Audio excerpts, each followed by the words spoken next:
South ఇండియాలోనే అతి తక్కువ ధరలకి రత్నాలనందించే ఏకైక సంస్థ 6JVR. ఫిష్ వెంకట్ అన్నని ఎన్ని సినిమాల్లో చూసాం మనం. అన్న ఆరోగ్యం పరంగా కొంచెం చాలా ఇబ్బంది పడుతున్నారు. దెబ్బలు తగలడం వల్ల, షుగర్ వల్ల, బీపీ వల్ల అది రివర్స్ కొట్టి 1.5 year నుంచి ఈ కిడ్నీ ప్రాబ్లము. పిల్లలు ఏమయ్యారు? పిల్లలందరూ ఉన్నారు కదా? ఉన్నారు కానీ ఆ పిల్లలు ఉండి కూడా వేస్ట్. సో ఇద్దరు కొడుకులు ఎవరు పట్టించుకోవట్లేదు. కిడ్నీలు చెడిపోయినాయి అప్పటికి. చాలా మందికి డబ్బులు ఇచ్చిన నేను చేయబోదు ఎన్నో ఇచ్చినా కానీ నేను మళ్ళా అడుక్కునే పరిస్థితి తెలియదు. Hi hello, welcome to Suman TV. నేను మీ రోషన్. సో ప్రజెంట్ నేను రామ్నగర్లో ఉన్నాను అనమాట. సో రామ్నగర్లో ఫిష్ వెంకట్ అన్న గురించి తెలియని వాళ్ళే లేరు, ఫిష్ వెంకట్ అన్న ఇల్లు తెలియని వాళ్ళు కూడా లేరు అనమాట. ఎందుకంటే ఒక్కొక్క ఏరియాలో ఒక్కొక్క యాక్టరు, ఎంత పెద్ద యాక్టర్ అయినా కూడా ఆ ఏరియాలో అలా ఉండటం అనేది ఫస్ట్ నుంచి వస్తున్న ఒక ఆనవాయితీ అనుకోవచ్చు. ఎందుకంటే మొలాలిలో మనం ఎక్కడికి వెళ్ళినా కానీ వేణుమాధవ్ గారు అని చెప్తూ ఉంటారు. అండ్ ఇక్కడ మన నర్సింగ్ యాదవ్ అన్న, ఇక్కడ మన ఫిష్ వెంకట్ అన్న. ఎందుకంటే వాళ్ళు సినిమాల్లోకి వచ్చిన తర్వాత కూడా వాళ్ళు ఎక్కడైతే పుట్టి పెరిగారో అదే ఏరియాలో ఉంటూ ఆ ఏరియాలకి ఒక ఆదర్శంగా, ఒక హీరోగా నిలిచారని చెప్పుకోవచ్చు.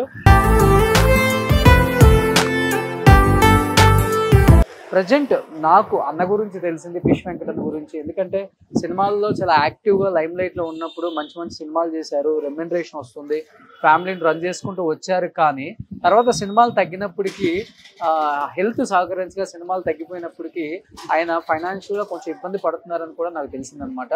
అండ్ నాకు పర్సనల్గా మెసేజ్ చేశారు, ఇలా డయాలసిస్ జరుగుతుంది, 2 కాళ్ళు నడవలేకపోతున్నాను, షుగర్ కూడా దాదాపు 600-800 దాకా వస్తుంది, అండ్ చాలా ఇబ్బందులు పడుతున్నానని చెప్పేసి నాకు ఒక మెసేజ్ రాగానే నేను ఇమీడియట్గా రియాక్ట్ అయ్యి అన్నకు కాల్ చేసి ఏంటి పరిస్థితి అని కనుక్కోగానే నిజంగానే కొంచెం ఇబ్బందిగానే ఉందన్న బాగా అని చెప్పేసి. ఎందుకంటే ఎంతో ఆదరణ ఇచ్చింది సినిమా ఇండస్ట్రీ, నన్ను మంచి మంచి ఆఫర్లు ఇచ్చింది, మంచి సినిమాలు చేశాను. కానీ ఇప్పుడు నా ఆరోగ్యపరంగా సినిమాల ఆఫర్లు వచ్చినప్పటికి కూడా చేయలేని ఒక పరిస్థితి. బట్ ఒకసారి అంతా మాట్లాడదాం, అసలు ప్రజెంట్ పరిస్థితి ఏంటి, ఏం చేస్తున్నారు, ఆరోగ్య పరిస్థితి ఏంటో ఒకసారి చూపించే ప్రయత్నం చేస్తాను. ప్లీజ్ రండి. సో ఇక్కడ ఇది మన ఫిష్ వెంకట్ అన్న ఇల్లు అనమాట. ఒకసారి అన్నతో మాట్లాడదాం. నమస్తే. నమస్తే. సో ఫిష్ వెంకట్ అన్న ప్రెజెంట్ ఇలా ఉన్నారు. ఫిష్ వెంకట్ అన్నని ఎన్ని సినిమాల్లో చూసాం మనం. అన్న ఆరోగ్యం పరంగా కొంచెం చాలా ఇబ్బంది పడుతున్నారు. సో ఫిష్ వెంకట్ అన్న ఎన్ని సినిమాలు చేశారు. అన్న ఫస్ట్ వినాయక్ గారితోనే ఆయన కెరీర్ స్టార్ట్ చేశారు. అన్న ఒకసారి మీ మాటలో చెప్పండి మీ సినిమా కెరీర్ గురించి ఒక్కసారి. అంటే ఇండస్ట్రీలో నాకు తీసుకుపోయిందంతా శ్రీహరి అన్న, లైఫ్ ఇచ్చిందంతా వినయ్ గారు. ఆది సినిమా తర్వాత ఇంకా తిరిగి చూడలే, అట్లా జరుగుతూ ఉంది. ఒక 100 పైన సినిమాలు తీసుంటారు కదా నాకు తెలిసి. ఆల్మోస్ట్ చేసి ఉంటా. శ్రీహరి నెంబర్ ఎక్కువ చేస్తుంటే. అవును, శ్రీహరి అన్న బాగా close friend, family friend. Srihari ద్వారానే ఇండస్ట్రీకి రావడం జరిగింది. లైఫ్ సెటిల్ చేసిందంతా ఇక వినాయక్ గారు, ఇక ఆయనే God father. So God father కాబట్టి ఇంట్లో రాగానే ఫస్ట్ వినాయక్ గారి ఫోటో అలానే పెట్టుకున్నారు చూడండి అన్న. అండ్ పక్కన వాళ్ళ ఇంకో గాడ్ ఫాదరు శ్రీహరి గారు. సో భౌతికంగా మన మధ్య లేకపోయినా కానీ శ్రీహరి గారు సపోర్ట్తో చాలా మంది ఇండస్ట్రీకి వచ్చారు ఇలాంటి వాళ్ళు. ఆయన సినిమాల్లో ప్రతి సినిమాలో కూడా మంచి ఆఫర్స్ ఇచ్చారు, మంచి లైఫ్ ఇచ్చింది అది కూడా. అమ్మ నమస్తే. సో మన ఫిష్ వెంకట్ గారి వైఫ్. అమ్మ మీ పేరేంటి? సువర్ణ గారు. సో అన్నకి ఇలా అయిందని తెలుసుకోగానే చాలా మంది చాలా బాధపడ్డాం మేము కూడా. సో ఏంటన్నా ఏమైంది, మీ ఆరోగ్య పరిస్థితి ఏంటి? కూర్చోండి, కూర్చోమ్మా. దమ్ము బాగా వచ్చి బాగా స్టమక్ అంతా టైట్ అయిపోవడం వల్ల హాస్పిటల్లో జాయిన్ అయినా. హాస్పిటల్లో జాయిన్ అయితే హాస్పిటల్లో 1 week తర్వాత డయాలసిస్కి పోవాలన్నా. డయాలసిస్ అంటే ఏమో తెలియదు నాకు. ఇంకా సరే అని చెప్పేసి నిమ్స్ హాస్పిటల్లో డయాలసిస్ చేరానన్నా. డయాలసిస్ ఇప్పుడు 1.5 year అవుతుంది. హెల్తీగానే ఉంటారు, మంచి ఫుడ్ తీసుకుంటారు. హెల్త్ ఒక్కసారిగా ఇట్లా అవడానికి రీజన్ ఏంటన్నా అసలుకి? మీకన్నా అర్థమైందా? డాక్టర్స్ చెప్పారా? అంటే అప్పుడు ఆ మధ్యలో చిన్న దెబ్బ తగిలి షుగర్ అటాక్ అయ్యి, బీపీ షుగర్ అటాక్ అయ్యి కాలు బాగా ఇంత అయింది. దానివల్ల ఆపరేషన్ జరిగింది. ఏ కాలు? ఈ కాలా? ఈ కాలు. ఒక 4 years కింద ఇక అక్కడ నుంచి ఇంకా అట్లా పడిపోయాను అంతే. కాదన్న ఇప్పుడు ఈ కాలు ఇట్లా అయిపోవడానికి గల రీజన్ ఏంటి? ఇట్లానే కంప్లీట్గా స్కిన్ అంతా లేచిపోతుంది. ఈ స్కిన్ లేచిపోవడం అంటే ఇది కొంచెము లావు అయితే మా డాక్టర్ ఇంతకుముందుకి ఏదైతే ఆపరేషన్ చేసిండో ఆ డాక్టర్కి ఫొటోస్ పెట్టినాను. పెడితే ఆ డాక్టర్ ఏం చేసిండు, కొన్ని మెడిసిన్స్ పెట్టిండు. ఆ మెడిసిన్ పెట్టడంతో ఆ మెడిసిన్ వాడడంతో ఈ స్కిన్ పోవడం. ఒక 4 సంవత్సరాల కింద ఆపరేషన్ అయింది అక్కడ. అమ్మా ఒక 4 సంవత్సరాల కింద ఇక్కడ ఆపరేషన్ అయింది. ఎక్కడ? కాలంతా అయ్యయ్యో 4 సంవత్సరాల కింద ఆపరేషన్ అయింది. అప్పటి నుంచి వీకే ఉన్నాడు. 5 years అవుతుంది. షూటింగ్ లో దెబ్బ తగిలిందా లేకపోతే కాలు మొత్తం సీమ్ నిండిందంట. షుగర్ ఉండే కదా, షుగర్ వచ్చింది. 4 liters సీమ్ వెళ్ళిందండి వాళ్ళకించి. షుగర్ రావడం వల్ల సీము ఇదంతా ఇదయ్యి ఆపరేషన్ జరిగింది. కాలు ఇంత అయింది. శ్రీకరాలో చేయించిన, ఇక అక్కడ చేయించిన 4 years, ఇప్పుడు 5th years నుంచి ఇక కంటిన్యూగా ఇక షూటింగ్ కూడా. ఆరోగ్యం ఇట్లా ఉంటే షూటింగ్ వెళ్ళి చాలా కష్టం కదా చేయడం. చాలా కష్టం. చాలా ఆఫర్స్ వచ్చినాయి, అంటే సహకరించాలి బాడీ. అసలు పూర్తిగా మారిపోయారన్న, మీ లుక్కే మారిపోయింది. నేను చూసి షాక్ అయ్యా. ఇప్పుడు మిమ్మల్ని డయాలసిస్ అవుతున్నాయి. కిడ్నీ కూడా ప్రాబ్లం ఉంది. కిడ్నీ ఫెయిల్యూరా? 2 కిడ్నీలు ఇప్పుడు 1.5 year అవుతుంది. ఈ దెబ్బలు తగలడం వల్ల, షుగర్ వల్ల, బీపీ వల్ల అది రివర్స్ కొట్టి 1.5 year నుంచి ఈ కిడ్నీ ప్రాబ్లము. మొన్నటి వరకు నిమ్స్లో చేయించి ఉంటాయి. ఈ నిమ్స్ బాగా లాంగ్ అవుతుందని చెప్పేసి అక్కడ కూడా డబ్బులు, ఇక్కడ గాంధీలో అయితే కొంచెం రికమెండేషన్తో ఇక్కడ చేయించుకుంటున్నాను ప్రస్తుతానికి.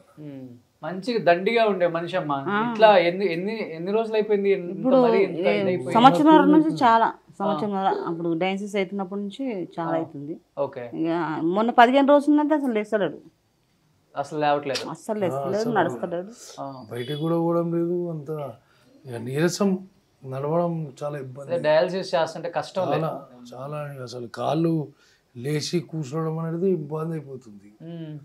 ఇక బయట వెళ్ళాలంటే ఎవరన్నా ఎవరి కంపల్సరీ సెక్యూరిటీ ఉండాలి. ఇక బయటికి పోవాలని రావాలన్నా పిల్లలు ఉండాలి, ఎవరో ఒకరు సపోర్ట్. పిల్లలు మా మర్దల కొడుకు ప్రస్తుతానికైతే ఇప్పుడు హాస్పిటల్లో వాడే చూపిస్తుంది. ఓకే, పిల్లలు ఏమయ్యారు? పిల్లలందరూ ఉన్నారు కదా? ఉన్నారు కానీ ఆ పిల్లలు ఉండి కూడా వేస్ట్. ఏమైందమ్మా? ఎవరి పని వాళ్ళది, ఎవరి పని వాళ్ళది. ఏం పని చేస్తారో కూడా తెలియదు. ఇప్పటిదాకా ఇచ్చింది ఏం లేదు,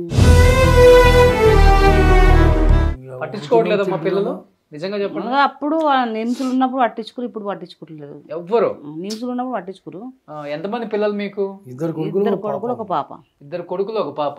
పాప మ్యారేజ్ అయిపోయింది, కొత్తగూడెం ఉంటుంది. సో 2 కొడుకులు ఎవరు పట్టించుకోవట్లేదు. కష్టంగా ఉంది. మీరేం పని చేస్తున్నారు? నేనేం నాకు కాలు నొప్పులు, నడవడం కాదు, నాకు ఆపరేషన్ చేస్తాను. ఆమె కూడా కాళ్ళు చాలా ప్రాబ్లం, ఎక్కువ నడవని పరిస్థితి. బయటి వరకు పోయి రావడమే చాలా కష్టం. ఇప్పుడు కొంచెం కేర్ అంటే ఇక మా పాపనే అంతే కదా, ఆమెనే ఎంటబడి ఎందుకంటారు ఊరికే అనరు. అసలు అప్పుడే పెడతాను నిమ్స్లు ఉన్నప్పుడే, ఈయన వద్దన్నాడు.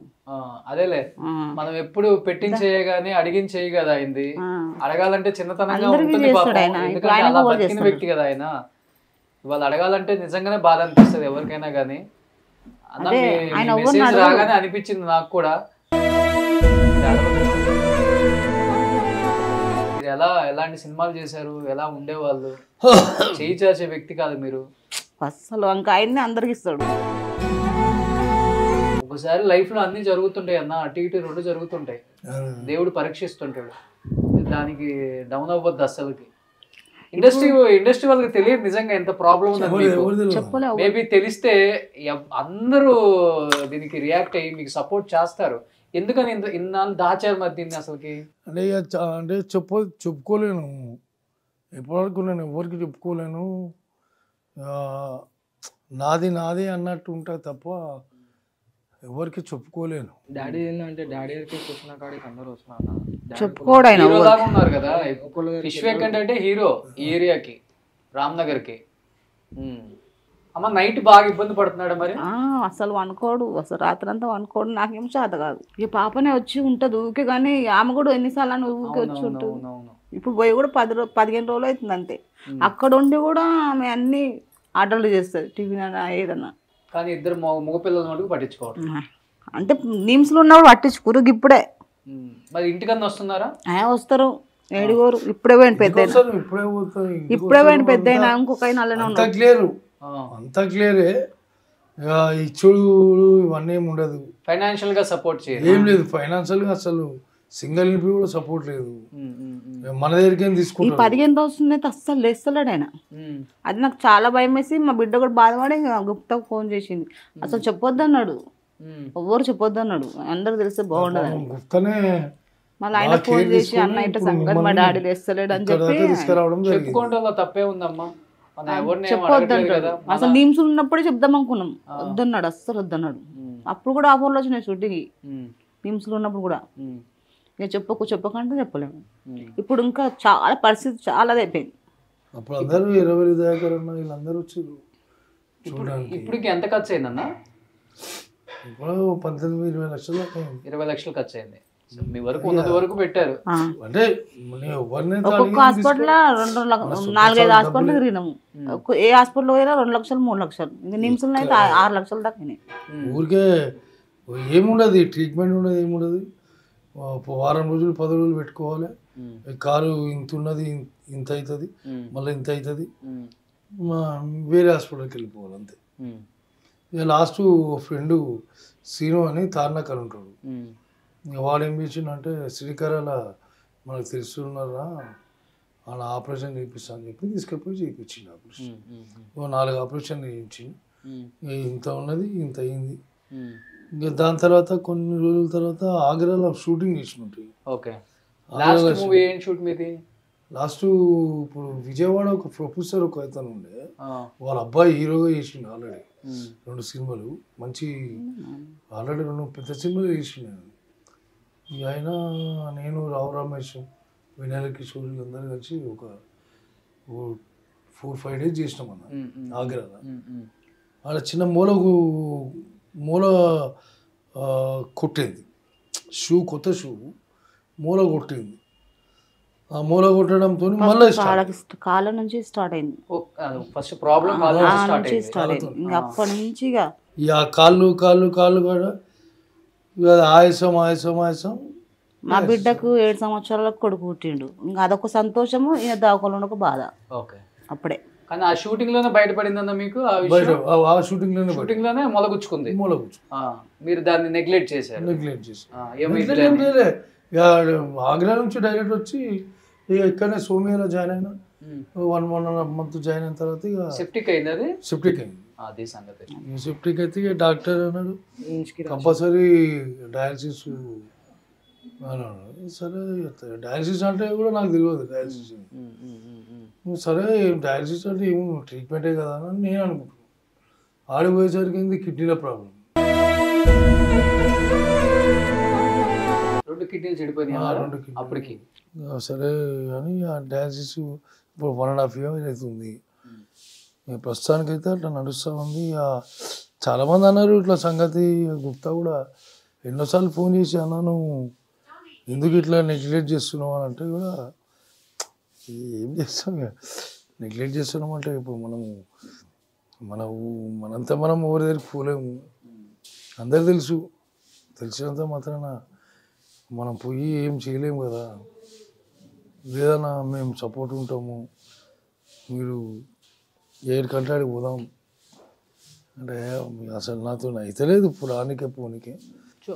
అదేలే అలా చూసిన ఫిష్ వెంకట్ని ఇలా చూడాలంటే అంటే మీకు కూడా చూపించాలంటే కష్టంగానే ఉంది. అర్థమైంది. ఇక అందరు కూడా నువ్వేం అన్నట్టు ఆ మధ్యలో ఆపరేషన్ అయినప్పుడు వినాయక్ గారిని కలిసిన గుర్తుపట్టలేడు. ఎవరు అంటే ఇట్లా ఫిష్ వెంకట్ సార్ అంటారే ఏమ్రా అని వచ్చాడు. ఏమైందిరా కరోనా వచ్చింది అన్నాడు. లేదన్నా హెల్త్ బాగాలేకుండా. సరే రేపు రా అన్నాడు. ఇక తెల్లారి పోయినా తెల్లారి పోయినందుకు ఫస్ట్ హాస్పిటల్ పోరాని ఒక 20,000 రూపాయలు ఇచ్చిండు. ఫస్ట్ హాస్పిటల్ పోరా, చాలా మంచిదన్న. మూవీ ఆర్టిస్ట్ అసోసియేషన్లో మెంబర్షిప్ తీసుకున్నా.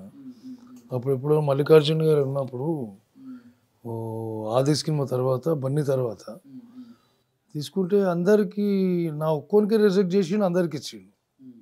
ఇక నా కోపం మీద ఇక శ్రీరామ్ అన్నాడు, ఏమొద్దు వెంకట్ వదిలేసాయి ఎందుకు అన్నాడు. ఇవాళ నాకు అది 30 అయిపోయింది. ఆయన ఉంటే ఈ రోజు ఇట్లా ఉండబోతుంది. మూవీ ఆర్టిస్ట్ అసోసియేషన్ మీరు లేరా ఇప్పుడు? మెంబర్షిప్ ఆల్రెడీ డీడీ కట్టినా తీసుకున్నా, ఇచ్చిన.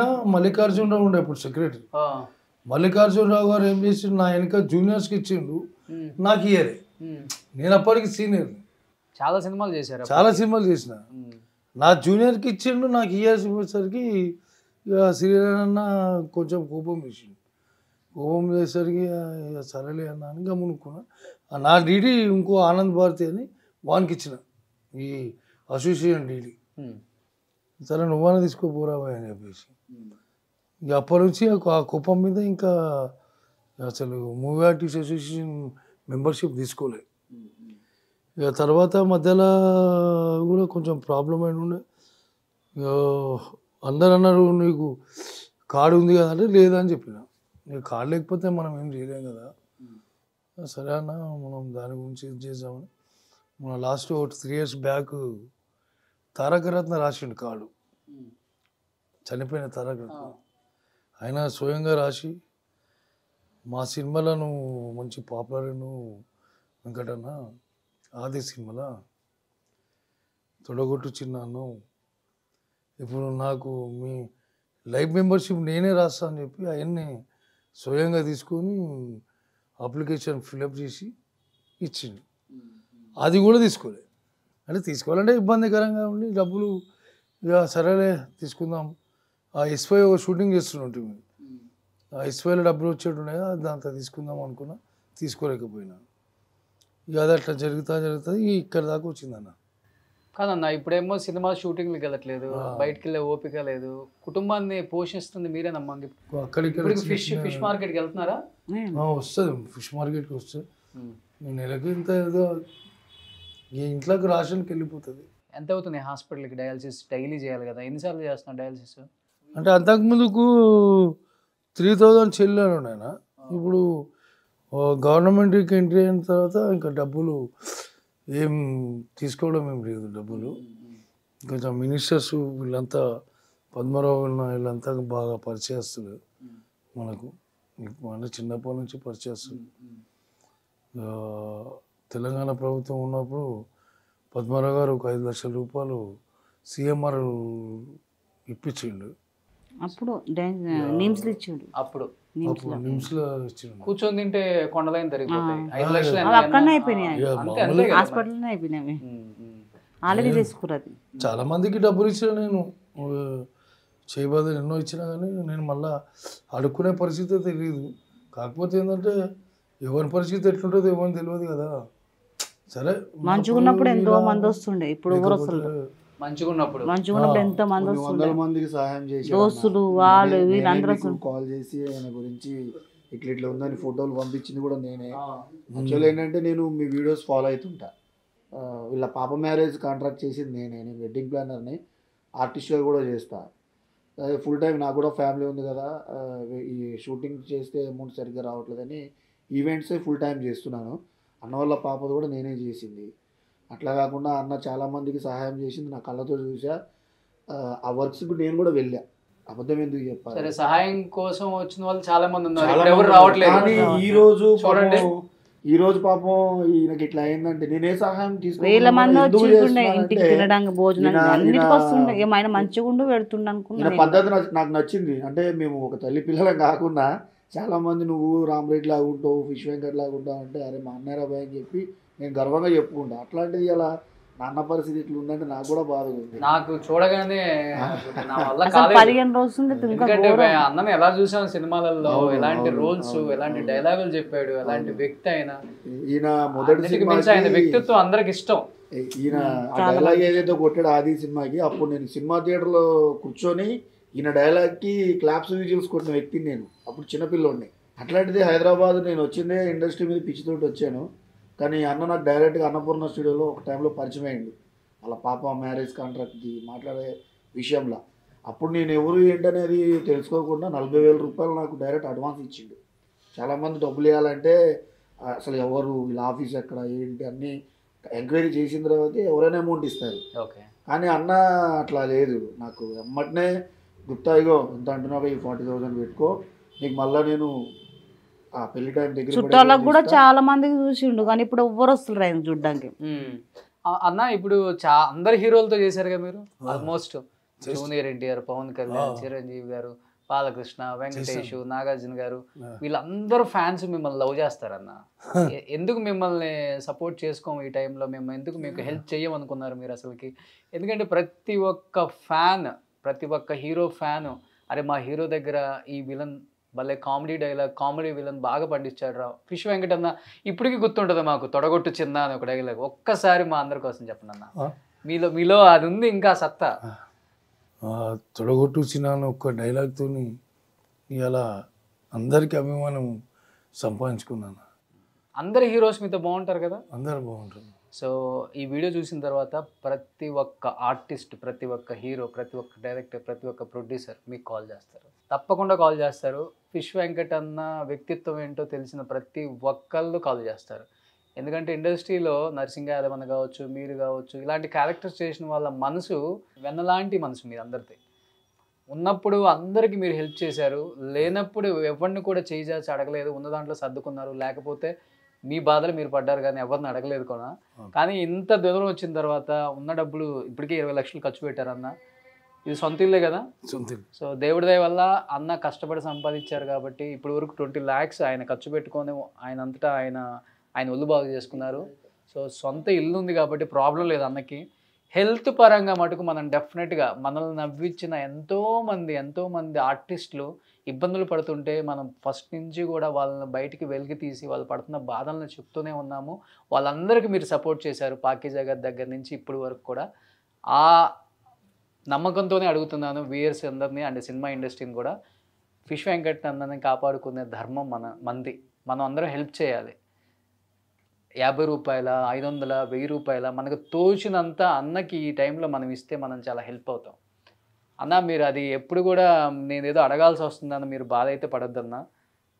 ప్రతి ఒక్కరికి ఒక బ్యాడ్ ఫేస్ వస్తుంది, అది వచ్చినప్పుడు బయటపడటమే ఎవరికైనా కానీ దేవుడిచ్చే ఒక మంచి ఇంకొక రూట్ అని చెప్పుకోవచ్చు. సో డెఫినెట్గా మీకు మీ అందరం సపోర్ట్ చేస్తాం. నేను అదే చెప్పా అన్నతోటి నిన్న, మీరు అట్లా మొహమాటం పడకండి అన్న, మీరు నెంబర్స్ అన్ని వదినికి ఇవ్వండి, వదినికి ఇస్తే మేనేజ్ చేసుకుంటుంది. అందరికి ఫోన్లు చేసి మీ పొజిషన్ ఇట్లా. మా ఫోన్ పే నెంబర్ కూడా ఉందా మీకు? అదే నెంబర్ మీకు మీ నెంబర్ పెట్టే కదా, అదే నెంబర్ ఉన్నది. ఏదైనా సరే చెప్తేనే 10 మందికి తెలుస్తుంది అన్న. మీరు ఇప్పుడు కూడా మెయిన్ కాలు కంటే ఆ కిడ్నీలదే మేజర్ ఇష్యూ ఉందన్న. ఓకే, అది చేయొచ్చు అన్నారా? ఒక కిడ్నీకి 32 lakhs ఏమో అడిగిర్రంట. అయితే నేను మా ఈవెంట్స్ దాంట్లో కళాకారులు ఉన్నారు పాడేటోళ్ళు, 4 days బ్యాక్ రీసెంట్ గా అలా కొలీగ్స్ ఎవరో యాక్సిడెంట్ లో బ్రెయిన్ డెడ్ అయితే ఈ కిడ్నీలు ఇవి ఒక హాస్పిటల్కి దానం చేశారు. నాకు వద్ద చెప్పలేదు, ముందు చెప్పుకుంటే చెప్తే ఎమ్మటనే నేను నిన్నే అన్న ముందు ఫోన్ చేసి అడిగితే, అన్న నేను 2 days బ్యాక్ నేను వేరే వాళ్ళకి ఇప్పించాను అన్నది, ఈసారి ఏదొచ్చినా కూడా నేను మీకు చెప్తాను, వెంకటన్న నాకెందుకు తెలియదు, చాలా సినిమాలు చూసాను నేను అని చెప్పి అదే జీవనధారలో అప్లై చేయమని చెప్పేసి అనుకున్నాను. మా గాంధీనైనా నిమ్స్లా గారికి కూడా కాల్ చేసి మాట్లాడితే ఆయన కూడా జీవనధారలో చూద్దామని చెప్పి చెప్పారంట. ఇప్పుడు సోను సూద్ గారు కూడా కొంచెం పెద్ద మనసు చేసుకొని కొంచెం ఈయనకి అన్ని విధాలుగా, అంటే చాటి కళాకారుడిగా ఆయన ఒక్కడే కాకుండా, ఇప్పుడు మీరు ఒక ఇంటర్వ్యూ చేశారు మొన్న పొన్నం బాల గారిది, నేను ఒక్కసారి మాట్లాడాను, చిరంజీవి గారు ఎంతో సహాయం చేశాడు. అట్లాంటిది చిరంజీవి గారితో ఈయన చాలా సినిమాలు చేశారు, ఈయన గురించి తెలియదు కాబట్టి ఆయన ఏ సహాయం చేయలేదు. కొంచెం ఏం లేదు, ఆయన కొంచెం హాస్పిటల్లో చూపించితే మాకు చాలు. మాకు లేదమ్మా చూపిస్తారులే, దాని తోడు చాలా మంది కూడా హెల్ప్ చేస్తారు. ఆ వచ్చినాయి మీరు జాగ్రత్త చేసుకోండి, మిగతా నేను ఇండస్ట్రీలో మాట్లాడతాను. ఇప్పుడు హెల్ప్ చేసేది. అన్న ఫోన్ నెంబర్ కూడా పర్సనల్ నేను ఫోన్పే ఆయనకు ఉంది, డిస్ప్లే చేస్తాను, అండ్ అకౌంట్ నెంబర్ కూడా ఒకటి డిస్ప్లే చేస్తాను. సో డెఫినెట్గా చెప్తున్నాను, ఎందుకంటే ఫిష్ వెంకట్ అన్న సినిమాలు చూసి మనం పెరిగామన్నమాట. చిన్నప్పటి నుంచి ఎన్ని సినిమాలు చేశారు ఆయన. ఇలాంటి ఒక పరిస్థితిలో అంటే ఆయన ఇప్పటి వరకు కూడా చెయ్యి చాచి అడిగే ఉద్దేశం లేదు ఆయనకి, అలాంటి క్యారెక్టర్ కూడా కాదు. ఎందుకంటే ఎంతోమందికి ఆయన హెల్ప్ చేశారు. అలాంటి ఒక గుణం ఉన్న వ్యక్తి, అలాంటి ఒక మంచి వ్యక్తిత్వం ఉన్న వ్యక్తి. అండ్ ఇప్పుడు కూడా అడిగే ఇష్టం లేకపోతే వేరే వాళ్ళు తప్పకుండా నువ్వు హెల్ప్ అడగాలి ఈ టైంలో, లేకపోతే చాలా ఇబ్బంది పడతావు హెల్త్ పరంగా అని చెప్తేనే ఆయనకు తెలియకుండా వాళ్ళ టీం మనకి పెట్టారు. బట్ అన్నకి డెఫినెట్గా హెల్ప్ చేస్తారు ఇండస్ట్రీ అని నేను నమ్ముతున్నాను. పెద్ద పెద్ద వాళ్ళు చాలామంది ఉన్నారు, ఆయన వర్క్ చేసిన పెద్ద పెద్ద హీరోస్ ఉన్నారు. మీ అందరూ ఆయనకి హెల్ప్ చేస్తే ఈ టైంలో ఆయన హెల్త్ పరంగా బయటపడి మళ్ళీ యాక్టివ్ అయ్యి సినిమాల్లో యాక్ట్ చేసే అంత శక్తి దేవుడు ఇవ్వాలని మనస్ఫూర్తిగా నేను కోరుకుంటున్నాను. అండ్ ఫస్ట్ నాతోనే స్టార్ట్ చేస్తున్నాను. అండ్ చూసే వ్యూయర్స్ కావచ్చు, నాకు ఎంతోమంది ఎన్నోసార్లు హెల్ప్ చేశారు నేను చేసిన ప్రతి ఒక్కరికి కూడా. అండ్ అన్న మీ నెంబర్ ఒకసారి చెప్పండి.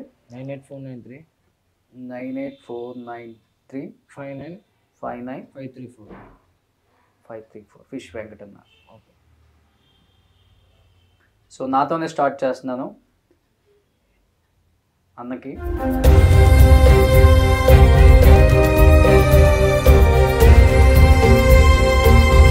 నేను కూడా ఒక 3000 అన్నకి ఫోన్పే చేశాను. ఎవరికి తోచినంత వాళ్ళు 500, 100 రూపాయలు, 50 రూపాయలు, అసలు ఎంత అని కాదు. తెలుగు రాష్ట్రాలలో మనం 9 కోట్ల మంది ఉన్నాం. సో దాదాపు అందరికీ అన్న తెలిసిన వ్యక్తే. అన్నకి ఈ టైంలో మనం హెల్ప్ చేసి అన్నను మనం కాపాడుకుంటే ఒక వ్యక్తి జీవితాన్ని, ఒక కుటుంబం జీవితాన్ని, ఒక గొప్ప నటుడి జీవితాన్ని మనం కాపాడిన వాళ్ళం అవుతాం. కాబట్టి డెఫినెట్గా హెల్ప్ చేయాలని మనస్ఫూర్తిగా కోరుకుంటూ, అండ్ సినిమా ఇండస్ట్రీని మరీ చేతులు జోడించి అడుగుతున్నాను. ప్రతి ఒక్కరితో చేశారు కాబట్టి నాకు తెలుసు మీకు మంచి హెల్పింగ్ నేచర్ ఉంది. ఇండస్ట్రీలో ఉన్న అందరు యాక్టర్స్కి, మీకు తెలిసిన డాక్టర్స్కి, మీకు తెలిసిన హాస్పిటల్కి రిఫర్ చేసి ఆయన హెల్త్ క్యూర్ అయ్యి మళ్ళీ ఆయన చాలా చాలా ఎనర్జెటిక్గా అప్పుడున్న ఫిష్ వెంకట్ లాగా తిరిగి వచ్చి మీతో సినిమాలు చేయాలని మీరు కూడా మనస్ఫూర్తిగా కోరుకొని సపోర్ట్ చేయాలని మనస్ఫూర్తిగా కోరుకుంటున్నాను. అన్న thank you so much. At least ఇప్పటికైనా వేరే వాళ్ళ ద్వారా మాకు తెలిసేలా చేశారు. మీరు మళ్ళీ ఒక 3-4 monthsలో మళ్ళీ మా పాత ఫిష్ వెంకట్ లాగా మా అందరికి కనపడి మంచి మంచి సినిమాల్లో యాక్ట్ చేస్తారు. అక్క డోంట్ వరీ, చాలా హెల్తీగా ఉంటారు ఆయన ఆరోగ్యానికి ఏమి ఇబ్బంది లేదు, చాలా బాగుంటారు. మీరు అసలు వర్రీ అవ్వద్దు, మీరు చాలా ధైర్యంగా ఉండండి. ఆయన బాగా చూసుకోండి, అంతే. మంచి ఫుడ్ పెట్టండి, బాగా చూసుకోండి. అన్న వెంకటన్న మళ్ళీ గట్టిగా తిరిగి రావాలి, మంచి సినిమాలు చేయాలన్నా. ఓకేనా? Thank you.